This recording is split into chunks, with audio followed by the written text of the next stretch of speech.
Let me drink. Yeah. Oh, it's not in the shot. So I got it. Thanks. On the other mics, on the mics as well. We are good. I see enough, I think. Right, are we ready? Yep. Yeah. Hey.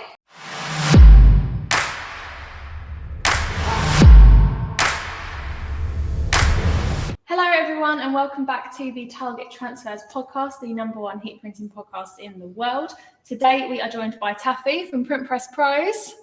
Thank you for having me so much. Thank you. And I think we're just going to dive a little bit into your story, where you're taking your business, and just tell everyone a bit more about you. So introduce yourself, Taffy. Okay, so my name is Taffy. I am the owner of Print Press Pros, which is an educational printing company. We are working towards being UK's #1 educational t-shirt print company. And this is a recent model that we only started recently this year. Prior to that, a bit into my story more. So I'm from South London, as you can imagine. But literally, I grew up not doing too well academically in school, but I never allowed that to define success for me. Not even though I didn't do so well in school academically, I was more always better at practically doing things than theory, if that made sense. So when it came to something with context for you, basically. Yeah. So I can touch that. I can feel that. I can understand it by going through the process of it. Yeah. So anything that was tangible, rather than sit there, do this, do that, say this. Yeah, it was easier for me to do because it was tangible. So starting up the business in 2014, just after I finished academics, because obviously I finished first year of college, and around that time I was fortunate to receive funding for a business at the time. Was actually a dance company. So actually, I used to dance, as you can imagine. Not anymore. Not just the company. You used to actually dance. I used to actually what dance. What kind of dance did you do? Well, not contemporary, but it was more street dance. Afro beats when it started out. A lot of the normal dances that were going around that time. The point was the dance company was meant to go and perform at events, and we'll get paid to go perform at events and birthdays, etc. And at that time I was 17, so that was my first business at the age of 17. Now, funny story how it all happened. So I needed a t-shirt one time for my dance company. So I walked into a local print shop, right? And they told me it was 20 quid for a t-shirt print, with t-shirt with a print. And I was like, that's quite extortionate, right? For one t-shirt. So around that time, of course, with the funding I had, I decided to purchase my own machines, my own printing machines. So I got myself a little heat press and a cutter at that time. So the heat press at that time was like a very standard heat press you can get from like Amazon for like $120 or $200, wherever it was. And then the cutter I had around that time was one of the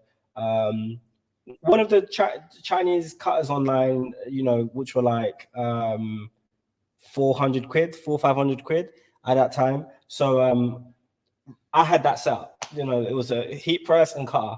And literally, it went from printing t-shirts for my dance company to printing t-shirts for a friend, to another friend.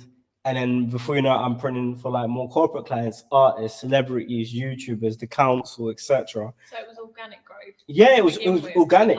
I didn't know nothing about, because that was 2013, 2014. So that was a time when Instagram was on the rise more and people were using it. Yeah. But I didn't know nothing about like social media those times. So literally most of my business came through word of mouth.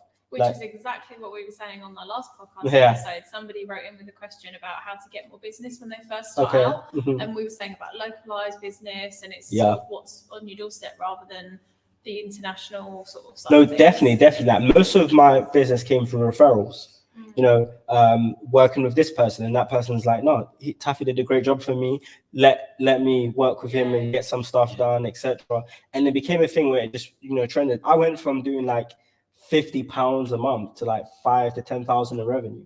You know what I mean? So when that was going on at that time, especially being a young entrepreneur, you get excited. It's like it's a very fast life because you're making money. You're not doing the normal, whether it is in because I would have went to second year of college, then university, etc.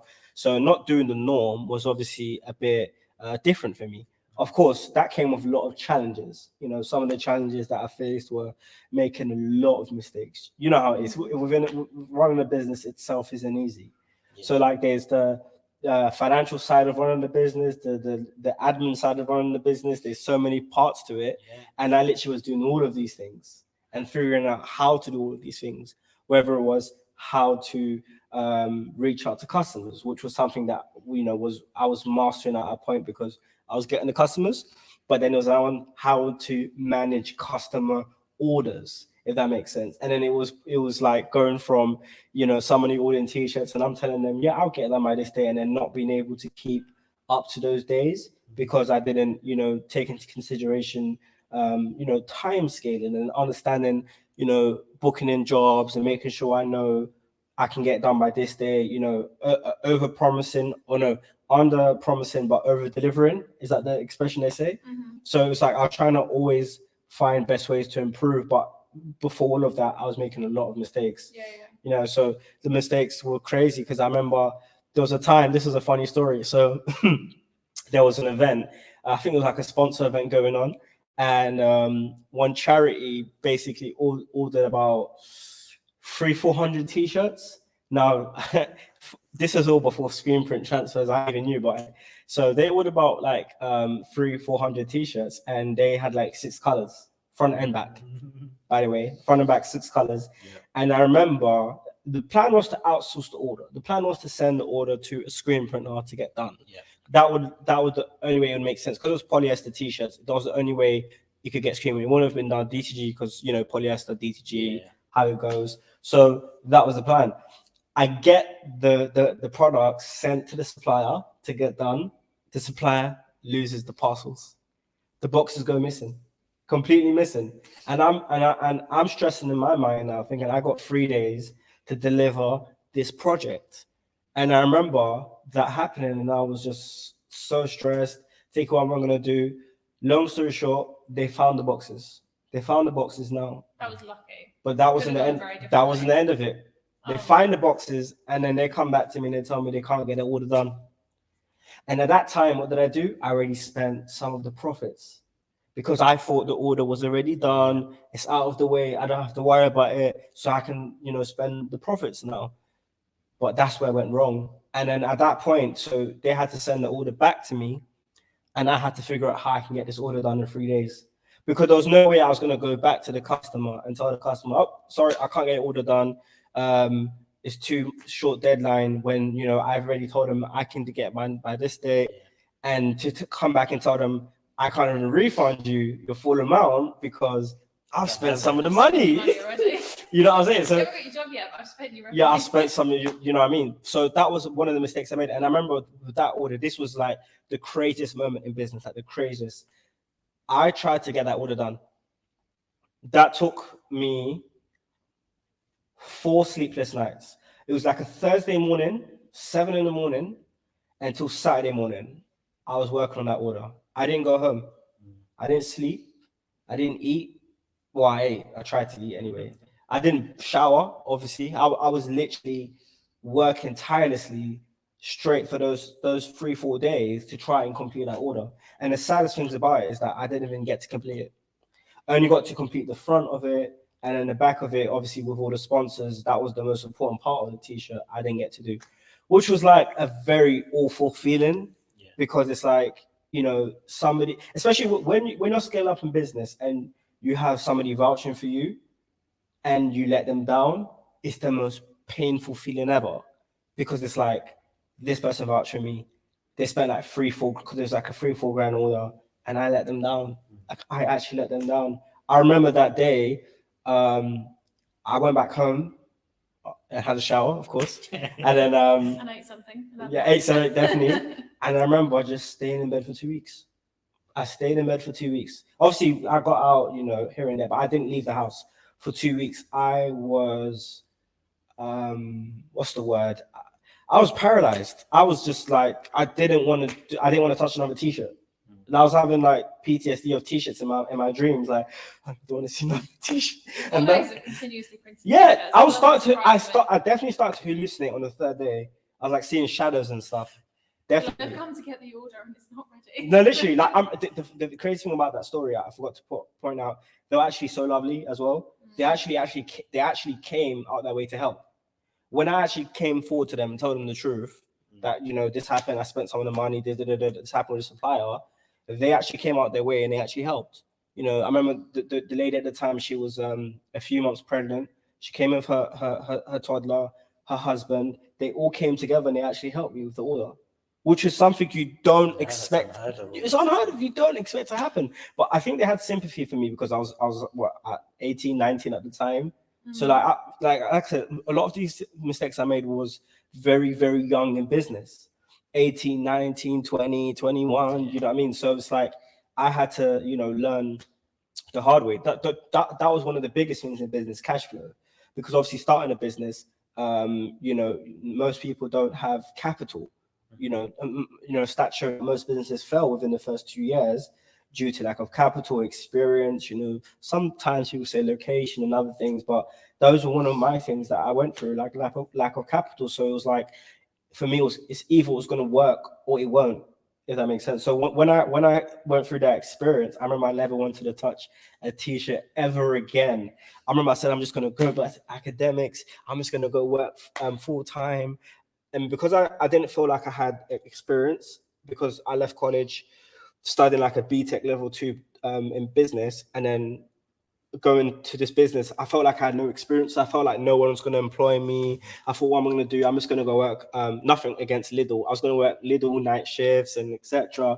But I remember around that time, somebody spoke to me and they told me, like, look what you've built over the years. I mean, look how much skills you've gained from printing.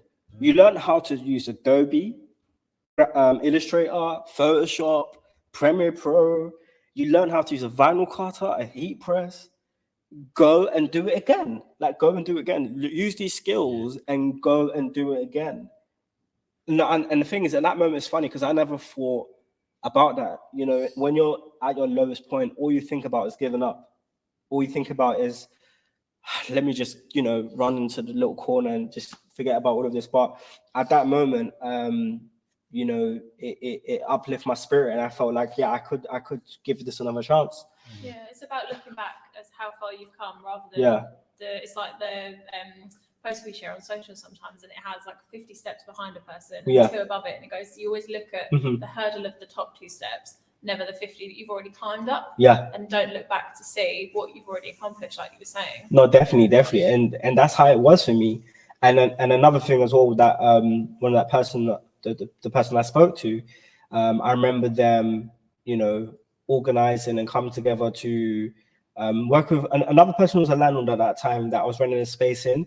They came together, they had a conversation, and they inspire me. They're like mentors to me. They've helped me up over the years a lot, and they taught me a lot of these things in terms of the print industry. I learned a lot from them. That's one thing that I liked, and I should have got a mentor earlier in my career instead of leaving things till last minute. So they came together, and this was like a life-changing experience. They came together. The landlord agreed with my other mentor, and then they basically decided to allow me to still rent the space there, rent free for 3 months. On top of that, the mentor, the guy who was teaching me a lot of things with the printing company, he bought me, because prior to that, I sold my machines and things I had because I needed cash to pay all these debts that I had. So that mentor bought a new cutter and press for me. And literally they came together and said, look, start again. For me, that was very emotional, man, because people don't do that. People don't do that. You know what I mean? And especially because these were people who were strangers to me. There's people I've known for 10 years, 15 years, people who've seen me in my whole career of growing up from school or college or getting into business. And they didn't even give me a helping hand. So sometimes it takes someone from an outside perspective 100% to go, no, this person's got something, rather than just we know Taffy. That's Taffy. Like, Yeah. You know, it's a completely different. No, literally, and that's how it was. Like they say, your strangers become your closest friends. But I understand that now because I've experienced it. Yeah. You know, it's like literally like a literally angel sent person. Like, and then yeah, so literally I was there, and you know that's how I actually formed Print Press Pro. So prior to Print Press Pro, my first company was actually called We Print Express. Now, what's funny about that is because it was like my unique selling point was that we were just fast at printing. We'll get things done within the next day or whatever it is. But because it was me individually, I could do that. But of course, it wasn't a scalable business because, you know, production can take long, especially when the order is. So it was my first company. I just thought of a random name, and that's how that happened. And obviously, that was only recently I formed Print Press Pro around that time. And, you know, that's how I got into production and doing the whole printing thing again and everything.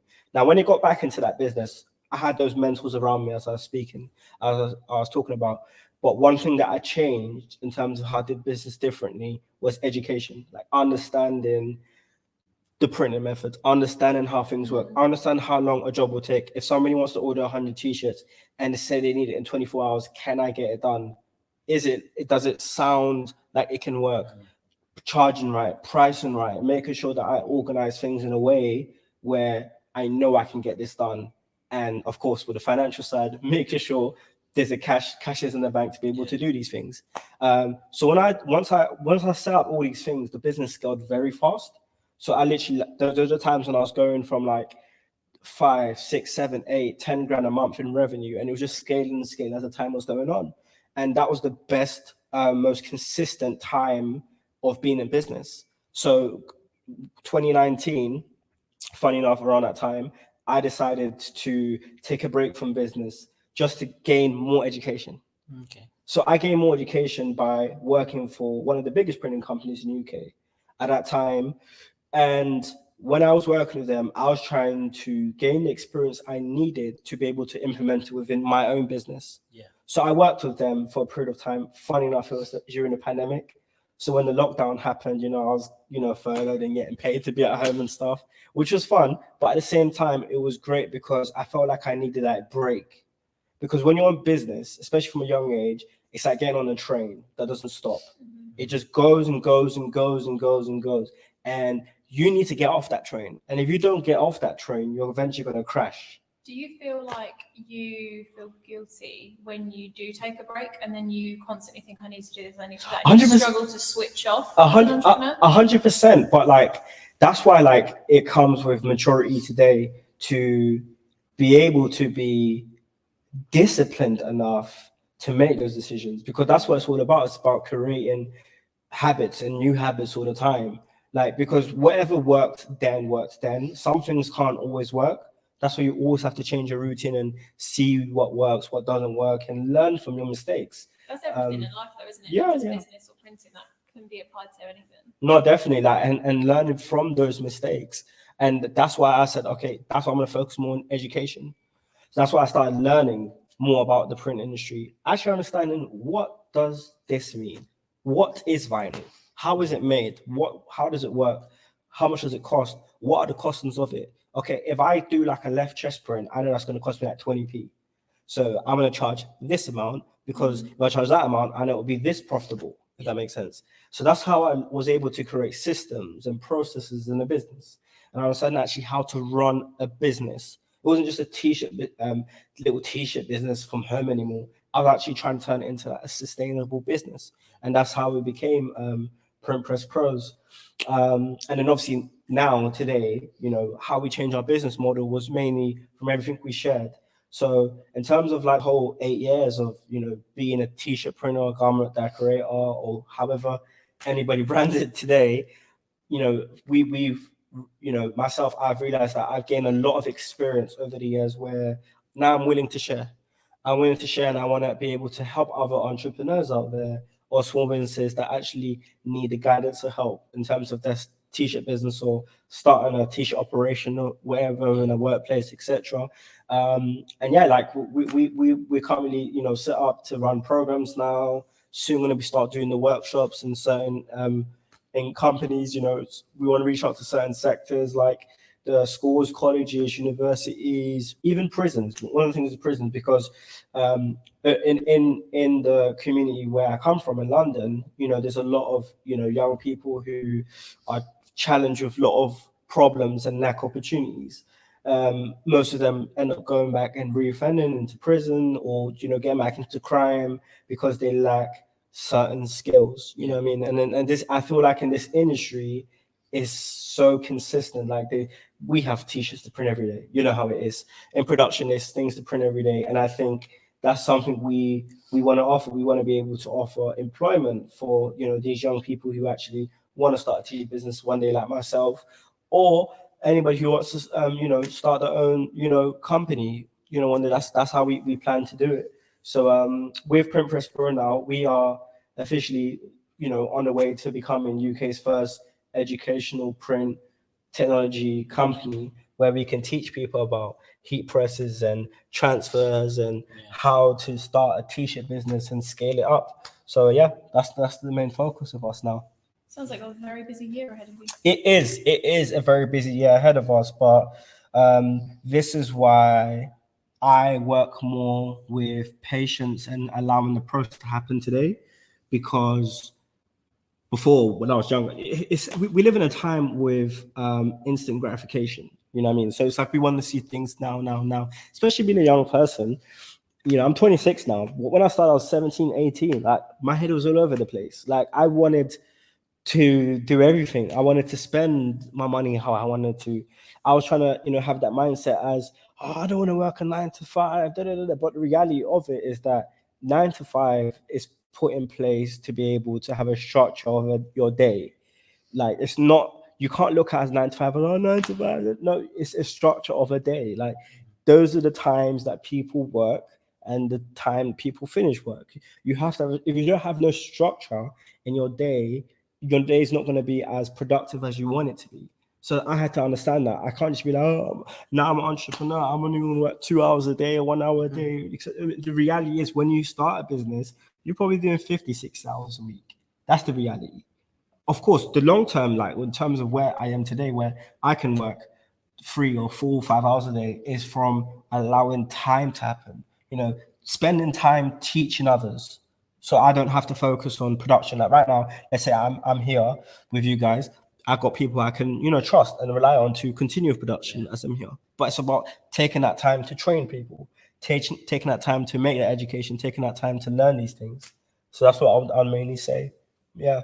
And from your experience, obviously, you spoke earlier about, the importance of having that mentor in your life. And I can see that you're now starting to become the mentor to these people. Yeah. How would you, we've got people that listen that have got businesses of all sizes, and quite a few people who've started over the last couple of years and have gone on to success now, and they're looking at actually, I need to get them someone in to help me. Yeah. How would you, have you got any advice for anyone who's thinking about getting that first employee or the first couple of employees to get started, and how you approach handling people and training and educating them? Definitely.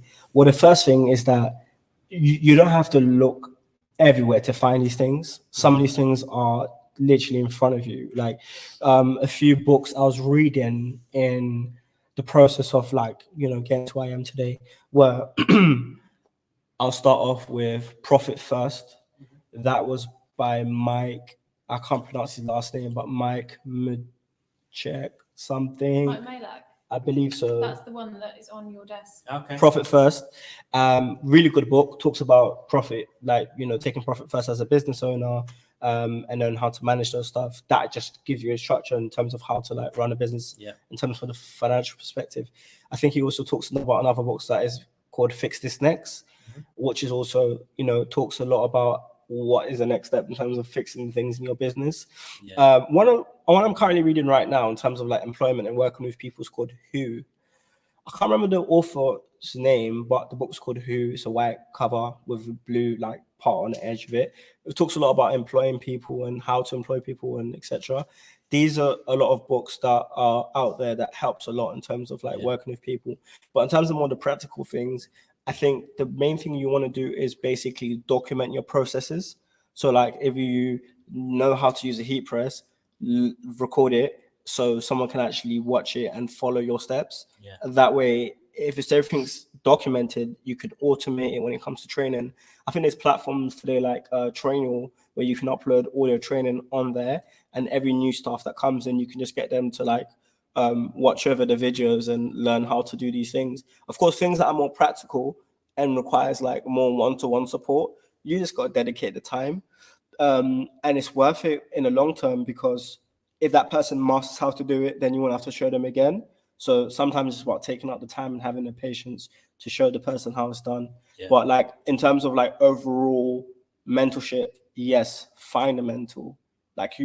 Find a mentor. Like it's good to have a mentor in business, in life, and everything. Some people I know, they have mentors for different things. Like they have a mentor for life, a mentor for business, a mentor for career, a mentor for whatever. So get as much mentors as you want. Like you can never go wrong with a mentor, because there's always something you can learn from them or someone else, if that makes sense. So yeah, I'll say that.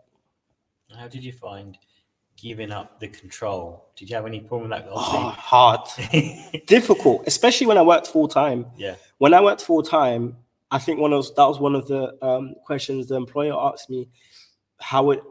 Are you ready to, let go of, that pride of, I'm a business owner, and I was like, yeah, sure. Yeah. Of course, in my mind, I was thinking about, I want the job, but being in the actual position of letting go of that power is more difficult. Mm-hmm. Yes, it was difficult, but it was possible. I think I just had to remind myself the end goal. Like, okay, I'm doing this temporary for now to learn so I can go to the next step. Yeah. So you just got to be humble, to be honest. You just got to be humble, allow the process to happen, take in information, learn from it, and move on from it. Yeah.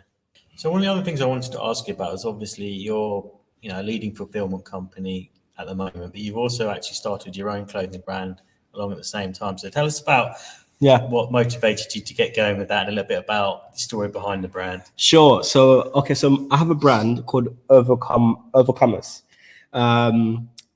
previously named as Overcomer Lifestyle. So Overcomers is a lifestyle brand. Mm-hmm. We promote, overcoming in life and everything you do. So that is thriving in your career, your health, your relationships, your everything you do. How that came about, funny story, was I had a health problem. So I had a health problem where it's just general health problems. Like I was constipated all the time, had a rubbish diet, all of that stuff. And then I remember I started going to the gym, and then someone told me, you should do a challenge for yourself, wherever it is, because I hated drinking water.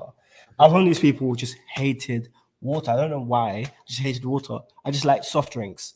So I was like, okay, I'm going to drink water. I think the challenge was just to drink water for 1 month, but I ended up doing it for 1 year. I literally drank no juice, no alcohol, no nothing for 1 year. I was literally drinking just water.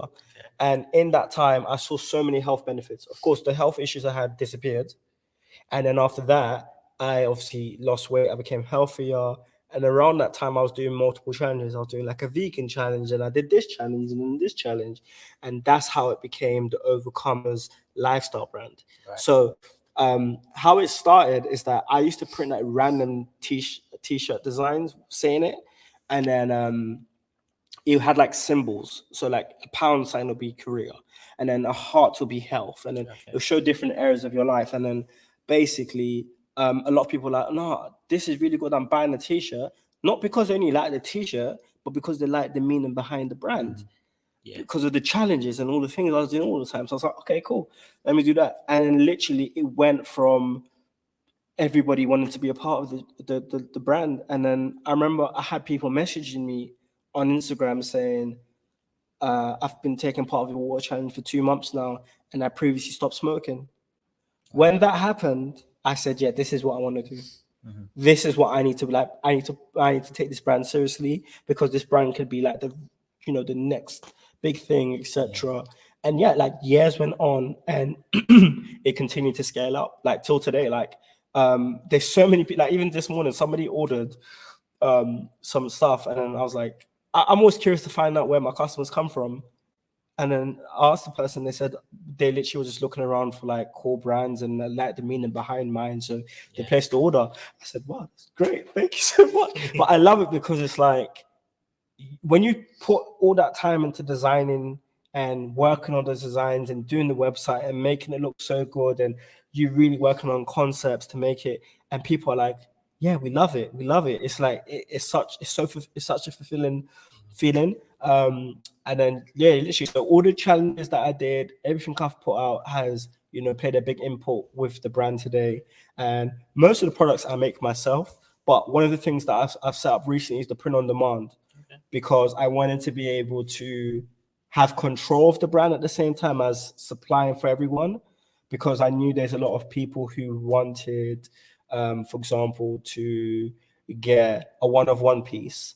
And initially, not that I don't have the time to do it only, it's just, it's tedious, it's long to just focus on one t-shirt sometimes. So the print on demand has been very helpful with that part. But most of it, I like to take control of it. Obviously, the difference between print on demand and using like transfers, for example, from what I've noticed, is that obviously that's DTG. And sometimes DTG, the colors don't come out as vibrant as it will with transfers. So that's why I like to take more control of it with transfers, package it myself and ship it out. So like with transfers, like what I've been using with you guys, even within my own business with Printpress Pros, using transfers has changed everything for me, because I obviously started off with a vinyl cutter. Like my business started off from my bedroom at my mum's house, you know, having a vinyl cut and press to be able to get like an office space and multiple office spaces over the years. I've moved so many offices, I don't even know how many offices I've had. But literally, those transfers were a great addition in the last like 2-3 years now, because I've been able to get done things that I wouldn't get done in like 1 hour. Like you do it with vinyl, probably take me 3, 4, 5 hours, depending on what it was. But it saved me time and money and problems, and it just makes life easier. So I normally use transfers now with Overcomer as well as Printpress Pros, because it's just simple. They're like 2-day delivery, it's fast, it gets done, you know. So life's easy with that. Yeah. And how do you approach anything differently with the fulfillment versus the brand? Or is it just kind of like the process in terms of the end product is the same, but in terms of your organization and how you actually approach them as a business owner, is there much difference there? Yeah. So Overcomer is, what is it? Well, it actually is a limited company. So the similar structures I use with Printpress Pro is a similar structure I use with Overcomer, in terms of like the process and how the orders come. The good thing is that Shopify already has this whole setup there, so you can like channel how orders come in, etc. But like in terms of the whole business aspects of it, in terms of the systems and processes in place, pretty much the same. I just try to implement basically, how can I put it this way? I enjoy doing both things, but Printpress Pros is more my career. Overcomer is more my passion. If that makes sense. That would be the best way to simplify it. Like Printpress Pro is something that, you know, happened so unintentionally. Like it just happened. Like I needed a t-shirt I walked into that t-shirt shop in Brixton, you know, to get a t-shirt.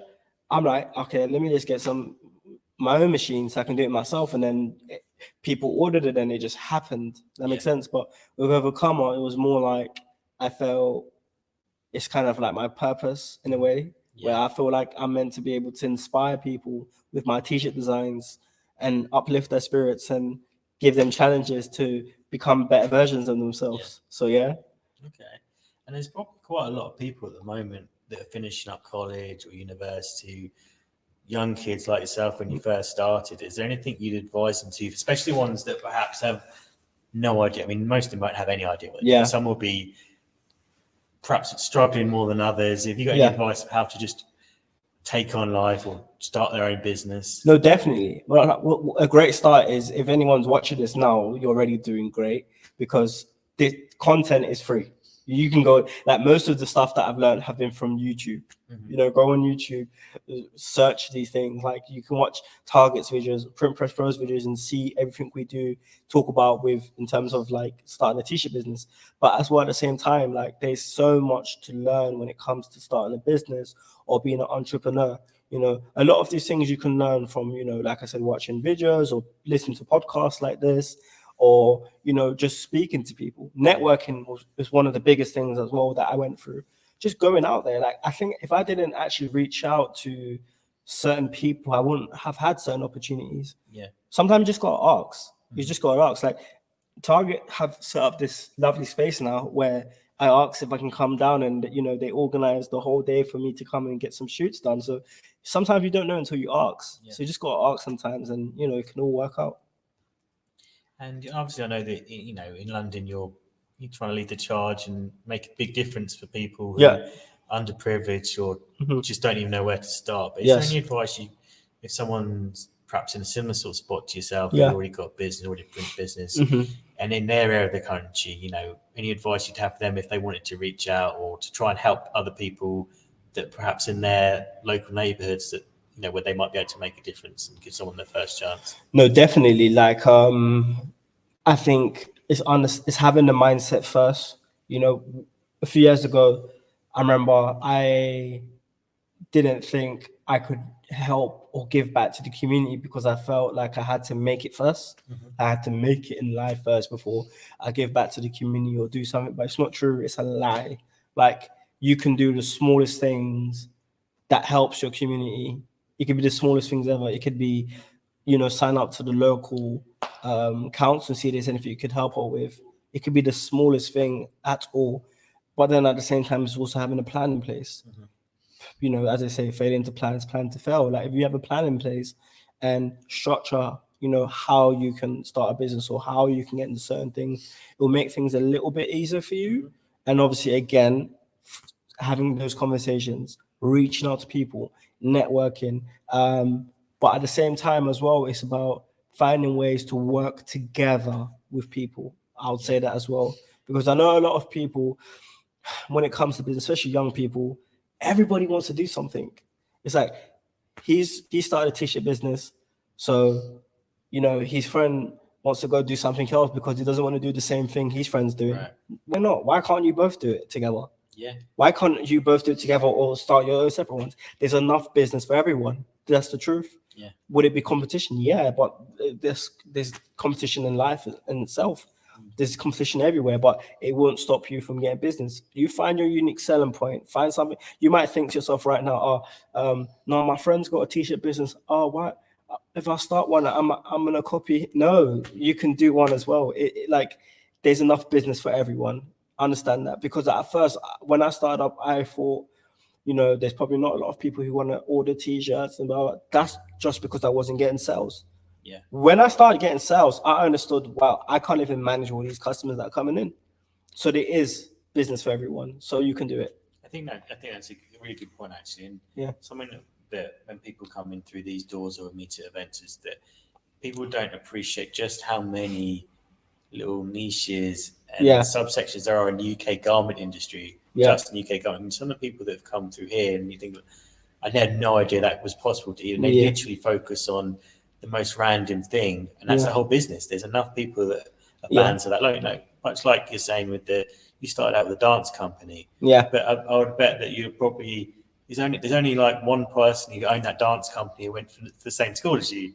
Sure, you have the actual unique area, so, you know, people could literally be neighbours, like saying they could be friends, but their interests are so varied that they, you know, that's where their passion is going to come from. No, so definitely. So they could absolutely be just as successful without ever having to speak to the same customer in their whole career. No, definitely.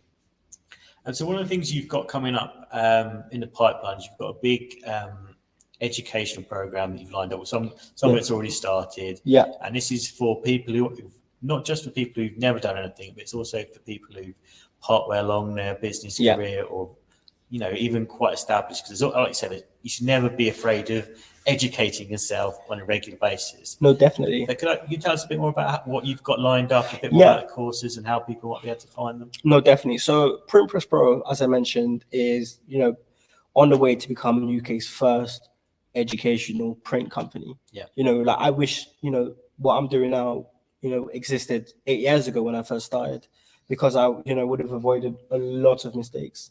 At least the content being there, because the content wasn't even around at those times. Like content's only been a thing as of recent, if that makes sense. So what we're trying to do is that we are trying to, take away, all the hassle of worrying of how to start a business. So like the whole thing on, what machines to buy, what printing methods to use. These are some things we cover in our program. We have 9 steps. We're going to cover over 3 months in one of our programs. And this is for any individuals or organizations out there that may be interested in to know how to start a t-shirt business and become a Print Press Pro, of course. But like at the same time, it's like we also have extended courses if you want to learn how to scale your t-shirt business. Maybe you already have one, but you want to understand how to scale it, how to utilize marketing, and how to utilize, certain strategies online. We can assist you with that, as well as workshops we're going to be doing. We're going to be going into the schools and colleges, the art, fashion industry, and being able to cater for their needs too.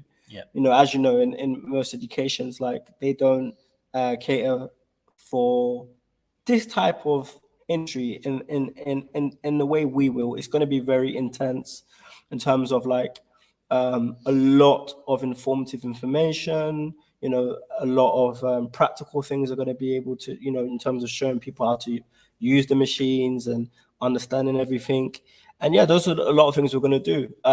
It's going to be quite exciting. Like there's a lot of more things we're going to do in the future, but we're just taking one day at a time. We're really excited to be able to help people, especially in our community, with these workshops and programs. And we look to scale up in the next 6 to 12 months. Excellent. That's really interesting. It's really been interesting.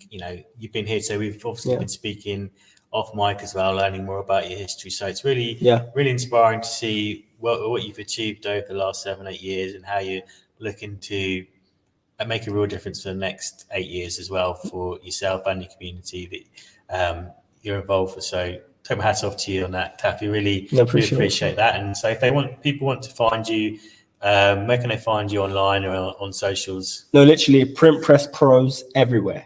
Literally Print Press Pros. Everyone always asks, is there S at the end? Yes, it's the S at the end of pros. That's the same website, www.printpresspros.co.uk, Instagram, Facebook, Twitter, LinkedIn, everywhere, Print Press Pros. And if they want to find your brand or they want to join in with a challenge with you? OVRCMRS. So literally, I took out the abbreviation. So I did OVRCMRS. So OVRCMRS.co.uk. Literally, that's the website. It's the same on Instagram, OVRCMRS.co.uk. That's OVRCMERS.co.uk. Perfect.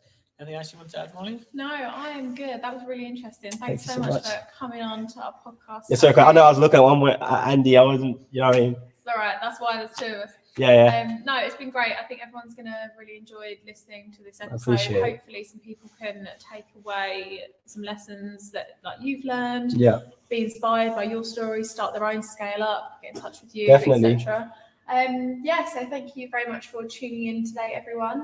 Don't forget to subscribe to the Target Transfers podcast so that you don't miss another episode, and follow us on socials. It's at Target Transfers and at Target Transfers podcast, and we will see you next Thursday with another episode.